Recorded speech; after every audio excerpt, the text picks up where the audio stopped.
Just need to, my mouth's getting a little dry here. And this plays out over time. Again, partisanship becomes the major perceptual lens, along with ideology, by how the public thinks about the urgency of climate change. And what's interesting from this graph, from the more recent Gallup poll, is that there's always been this partisan divide between Republicans and Democrats about how much they worry about climate change, right?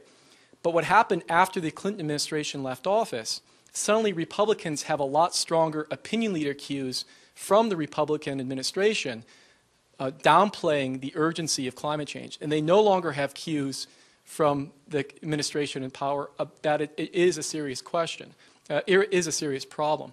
The other key difference is that 2001, right? 2001, it was so powerful, it was so, the war on terror became such a dominant meta-narrative for American politics, right?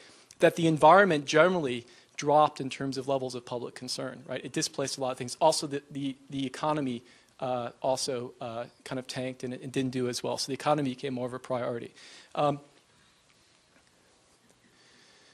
right, and then when it comes to interpreting major events, you still see the same partisan divide, right? So this is the difference between Gallup asked people, thinking about the increase in the number and strength of hurricanes in recent years, do you think global warming has been a major cause, a minor cause, or not a cause of the increase in hurricanes? And what was interesting about the last hurricane season is it received media saturation, right? Along with the Challenger disaster and the Pew polls of most widely those issues across history since they've been taking the poll that people have paid closest attention to. The Challenger disaster and September 11th are the only issues that people report paying closer attention to than Hurricane Katrina, right? So there's saturation coverage about Hurricane Katrina. It was on people's minds, right? But still there was this partisanship played this very strong perceptual lens in interpreting the events, right? Part of it was that Democrats had people like Al Gore, Bill Clinton, and Jimmy Carter making this case that this was a product of global warming, right? And then that provided a cue for Republicans to say, no, it's not. All right. Now, so the nature of the public means that the nature of how public makes up its mind about these complex remote issues means that the public is very susceptible to probably one of the biggest trends in society going on right now, right? And this is the struggle for cultural authority. By which basis do we decide collective decisions in society? Do we decide collective decisions based on science, or do we base it on other forms of knowledge, which might be religious values, or just, say, popular wisdom or common sense, right? And in many cases, one of the big trends is this growth of think tank science, right? And so on the conservative side, in many cases, conservatives see the implications of science cutting against the preferred policy options. Many people on the left also see it this way, right? But they haven't developed kind of the institutionalized system of think tank science quite as the right? And what they use is they play on the popular channels of science to turn these popular channels against science itself, right? So this is Steve Hilgartner, who's a sociologist of science at Cornell, wrote this influential paper in 1990 in Social Studies of Science, where he talked about how scientists use popular science not only to educate the public, but also promote their careers, win grants, and often try to persuade their colleagues through the mass media. What's interesting is that what he didn't talk about in this article is that the opponents of science have now used these popular channels against science itself through things like Michael Crichton's novel on climate change. The entire intelligent design movement has taken advantage of these downstream channels of science, right? Never doing the peer review work, but attacking, the theory of evolution through press conferences, op-eds, and through books. And the other thing about this larger cultural trend is that it's amplified by the extreme fragmentation and polarization of the media and the polarization of audiences, right? So all these statements are false, right? But if you go to Christian or conservative news outlets and websites, right, they're true, right? These are statements that are held to be true. If you go and you read actually even articles and opinion pieces at Fox News, they call embryonic stem cell research junk science, and they argue that the only stem cell sources you need are from adult stem cell sources. They also dispute the consensus view on global warming. As many of you know, obviously, they argue that there's so many holes in evolution that by default intelligent design must be true. All these statements are false through the view of the scientific community are generally held to be false in the mainstream media, but because of the polarization, the fragmentation of the media now, where anyone can select themselves into a like-minded news source, right? This kind of amplifies the impact of misinformation. All right, so, and then finally, the third aspect of the media environment that's changing, or that cuts against the idea of popular science in educating the public informally through the science, is that there's always a baseline level of attention to scientific issues. Usually it comes from the science pages, it comes from the news beats. In fact, most science issues start in what people have called kind of this primordial soup of non-attention. This is media attention to stem cell research historically. Right? So when it was adult stem cell sources and it was relatively non-controversial, low levels of media attention, mostly from science writers writing scientific backgrounders and detailing new studies. Right? Suddenly 1998 is a major focusing event. Embryonic stem cells are extracted for the first time. Science calls it the discovery of the year. There's political contest in 2001 with Bush's decision. September 11th happens, media attention declines, but then the election and the death of Christopher Reeve and Ronald Reagan. What happens is that for most scientific issues, whether it's stem cell research, whether it's plant biotechnology, where the peak in attention came with the Starlink corn affair in 2000, 2001, but started in 1999 with a lot of social protest. If it's climate change, where the historic peaks in attention have been the 1992 Rio Conference on the Environment, the 1997 Kyoto Protocol, and then the 2001 decision by Bush to withdraw from Kyoto. When science gets the most amount of attention in the news, it's when science is redefined as political, right? It's not when science, there's always this baseline level of attention from science reporters, but it's when political reporters, and this is the Human Genome Project, when the White House, there's this big, the race to map the human genome, and then Clinton had the conference at the White House, and then low levels of attention since then. And then this is intelligent design. Not only when political reporters start paying attention to the issue. I like to refer to this graph as teach the controversy that we created. But what you see about coverage to challenges to evolution or the creation science debate or to intelligent design is this huge spike in attention in 2005. And this is actually based on a piece that Chris and I wrote in the Columbia Journalism Review evaluating media coverage. But not only do political reporters start paying attention to the issue, but the issue becomes now a product of the opinion pages. And it's really on the opinion pages where you see the image of science morphed and a lot of the contest over what is valid science. And this is based on analysis that Chris and I did for this Columbia Journalism Review piece, where we looked at the opinion pages of the two major national newspapers, and we said, what percentage of the opinion articles, letters to the editor, editorials, and columns assert that ID is supported by scientific evidence? Well, at the two elite national newspapers, not many, right? But in the so-called evolution battleground states, and I didn't do the Columbus Dispatch because being in Ohio, I thought it was too politically sensitive, being an untenured faculty member. But you can see that this is really where scientific, it's on the opinion pages that really various claims running against scientific consensus are really made. So not only intelligent design, but you have people writing on the Wall Street Journal opinion page, the Washington Post opinion page, challenging the consensus view on climate change, right? So what happens is that when these issues get the most amount of attention in the mainstream press, right, is not when it's focused on the technical side of the science. It's when the issue becomes overtly political. It transfers news beats from science writers who do a great job covering the science. Science writers are really good, and they usually focus, the way the news peg for science writers becomes the release of a new scientific study at Nature or Science or a major journal, or the technical backgrounder saying, you know, beyond this zigzag of new studies, what does this all mean, right? Science writers are great, and the most professionalized area of journalism. Political reporters, on the other hand, when they start paying attention to a scientific issue, that's when it receives the greatest amount of attention. But they don't think about it in technical terms, right? Their expertise is in the politics of the palace, right? And they apply the same framework to a story about stem cell research or climate change that they apply to coverage of elections. And that's the strategy frame. Who's ahead? Who's behind? What tactics are they using to win? And what's left out is oftentimes the scientific context. In fact, it gets worse in that political reporters go with the he said, she said form of journalism that just carefully balances the two sides in the claim, even if one side does not agree with the consensus view.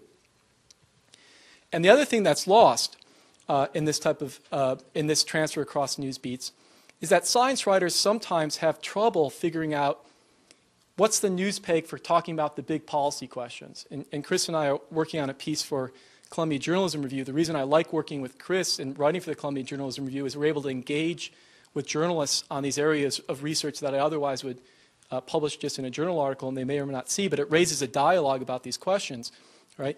There's an overwhelming tendency to define what is news in science by the release of new study. And what that means is that, for example, in the hurricane case, when the studies came out in Nature and Science, after those studies are released, media attention to the issue drops, but it's also very difficult to move forward and talk about, well, what are the big policy options in terms of thinking about coastal development, thinking about carbon dioxide emissions. And the other thing that's lost in this type of transfer across news beats beyond just the information distortion and this discussion of policy options is there's really little room for discussion of ethics in news coverage. Journalists don't like it because in some cases it challenges the objectivity norm, right? Every time you write about the ethics of stem cell research, the letters to the editor page lights up. Same thing with intelligent design, right? But it challenges the objectivity norm. So what they do is they relegate discussion of ethics to the opinion pages in editorials, op-eds, letters to the editor. But oftentimes the quality of the ethics coverage is not very good. Okay, so what can be done to wrap up? I think understanding this concept of framing, right? How the public uses frames to sort through complex issues, but also how frames can be used to move public opinion in directions that might be preferred policies, or to raise interest, motivation for more information, technical knowledge, right? Or a greater sense of urgency. On climate change, right, the frame that has, this is Der Spiegel actually, going back to 1986. This is the earliest image I can find, but the trend has been over the last 5 or 6 years is to take these climate-related impacts and really dramatize them, right? They've moved since 2000 beyond a careful balance about whether global warming is going on, now to some distortion and moving ahead of the certainty of the science and thinking about the linkages to hurricanes, thinking about other areas in terms of thinking about, in all these different climate impacts, the levels of uncertainty rise above that first claim about whether global warming is happening or not and human activities are contributing to it. In some ways, it's hard to say, but I think the calculation is these type of images, both from environmental advocates but also journalists, especially at a place like Time Magazine that has more of an opinion orientation, is that these type of images will create a sense of urgency. But I think what's happened over the last 5 years, and it's hard to tell, again, I haven't done research on this directly, though I know George Lakoff says that he has, cognitive linguist at Berkeley, is that people have become somehow habituated to these threat scenarios. Right? It's not the threat. They've kind of tuned out these threats, right? And they no longer really create a sense of urgency. If you look at the public opinion polling, levels of worry about climate change since 2001 have dropped. Part of that is the Bush administration, part of that downplaying the issue, but part of that also is September 11th. But it's hard to say what's going on. But it seems to be what's going on now is a move away from the threat scenario and a reinterpretation around the issue in terms of morality, right? And reinterpreting issues, this is a big issue for the Democratic Party. I'm not sure whether they'll ever solve it or not. I'm not sure whether they're talking about it right or not. But talking about the moral consequences of a policy issue, right, mobilizes a lot of people, both on the left and the right. You can talk about moral consequences both in secular terms, but also in religious terms that play to evangelicals. So probably some of you saw the coverage in March about an evangelical coalition that wants to do something about climate change, right? Talking about the moral duty as Christians to think about future generations, but also to think about the developing world, for example, that might be hardest hit, and also the fact that the Bible teaches that humans are supposed to be stewards over nature. But Al Gore also uses the moral frame now in promoting his book. He says, recently he was quoted in the press this week saying, I think to the fact, I'm now a grandfather, I'm also a father, George W. Bush is a father, we should be concerned about the consequences for future generations. And the National Ad Council has a series of ads running now, right, where the dominant interpretation of the ads is thinking about the moral consequences for your kids. And this one ad called The Train, I think, is especially, I find it, this is without any data or testing it, but this train is an interesting example. You have a 30-something male talking about, why should I care about global warming? For those of you who haven't seen it, it's not going to affect me. and there's a rushing, he's standing on train tracks, and there's a train heading towards him at full speed, right? And he steps out of the way of the train at the last minute, and the commercial ends with a small child just behind him being hit by it doesn't show him being hit by the train, but the implication is that he's smashed by a train, right? Again, it fits with this moral implications of doing nothing, right? And not being worried about passing the buck on to next generations. And that mobilizes a wider segment of the public, both on the left and the right. The other interpretation, and this is one of the reasons I think that Chris's book, other than being very well written, very well researched, is that he hit on this narrative, this frame about public accountability, right? And in the book he argues that we need to hold Republicans in power accountable for the abuses of power, right? And this whole situation with NASA and the so-called muzzling of James Hansen, and now then at NOAA, also seem to resonate, right? That's another way to reinterpret the global warming issue around this idea of it's not about the scientific uncertainty, right? Maybe it's about the moral consequences, but it's also about public accountability. Why should we allow such an important issue be handled by special interests? And why should we allow them to get away with it? And then finally, this idea of economic innovation, right? Economic progress, along with social progress, is one of the other dominant interpretations that the public has about science. And this is this idea that we're falling behind other countries in thinking about alternative energy sources and thinking about innovation, right? So the Prius is one of the great examples of this, right? So our automakers don't really have a hybrid car, but the Japanese do. What does that mean about our international competitiveness? This argument is being made. How persuasive it is, I'm not sure. But one of the interesting things about Prius is that it's also for the very elite and maybe people on the liberal side, given celebrity endorsements, it's a signal of social status, right? So if you can get people to drive hybrid cars because they think it's cool and they're early adopter of an innovation, that might be one way to mobilize some people. But finally, public accountability can also cut two ways, right? Outside of this struggle for cultural authority and the push from conservatives, a lot of people on the left are concerned about the privatization of science, right? This idea is science serving the public interest or the private interest? And the Korean stem cell affair, because it was contained to Korea, it didn't play out as much as here. But after the Korean stem cell affair, there was a lot of articles that run, a lot of scrutiny about, can the peer review process be trusted, right? So the New York Times has run investigations or articles critical that the peer review process is failing. And then on plant biotechnology, a lot of people on the left, they play up the short-term environmental and human health risks. But really, the driving concern is this idea of who controls the technology and who does it benefit, right? Again, another issue of public accountability.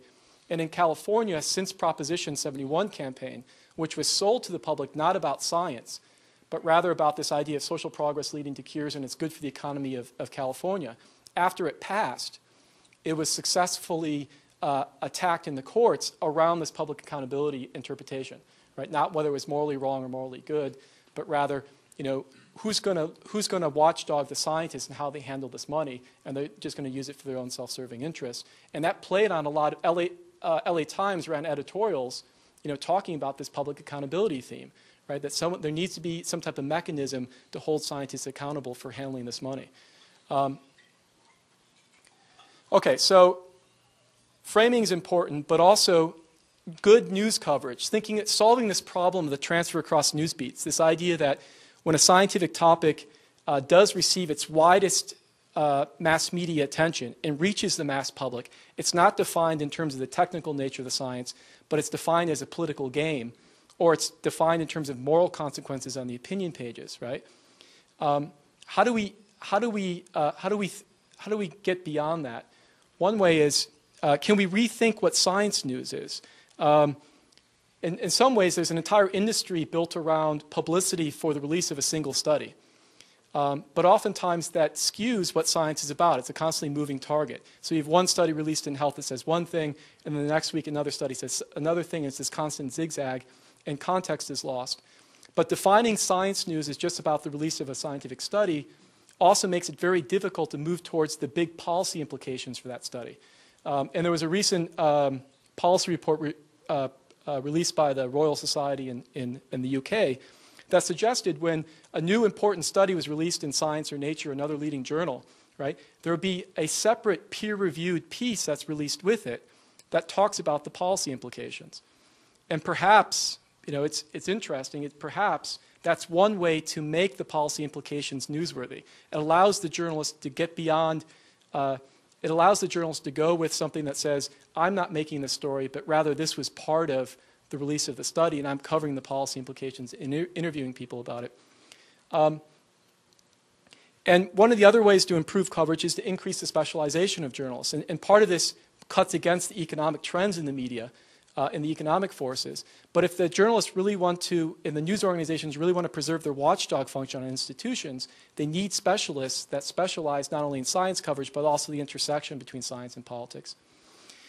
And finally, when thinking about overall communication strategy, it's often difficult for scientific institutions to think about framing, right? People say it's too Machiavellian, it's just PR strategy, right? They have to preserve kind of their political neutrality and the appearance of that.